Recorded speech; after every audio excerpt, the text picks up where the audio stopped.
पख्तूनख्वा में आज और कल बैनुल इज़लाई ट्रांसपोर्ट बहाल रखी गई है। ताहम मुसाफिर गाड़ियों में कोरोना एसओपीज़ पर अमल दरामद नजर नहीं आ रहा। मजीद बताएंगे बोल न्यूज़ के नुमाइंदे मोहम्मद नुमान। जी नुमान। कैंप अड्डे में हम मौजूद हैं और हुकूमत की जानिब से ट्रांसपोर्ट खुली रखने का फ़ैसला किया गया है आज और कल। यही वजह है कि गाड़ियां आज और कल भी चलेंगी और ईद के पेश नज़र मुसाफिरों की सहूलत के लिए फ़ैसला किया गया है।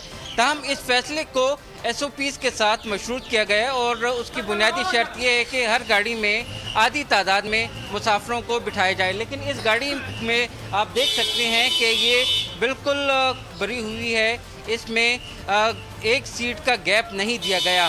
यहाँ पर अड्डे के मुंतज़मीन मौजूद हैं, इनसे बात करते हैं। गाड़ी को इसलिए अपने फुल लोड किए हुआ है कि जो आम रूटीन में अड्डा था, जो टैक्स हमसे लिया जाता था, आज भी वही लिया जा रहा है। कानूनन चिट जिधर है हमारे 56 रुपये, लेकिन हमसे ठेकेदार वसूल कर रहे हैं 260 रुपये।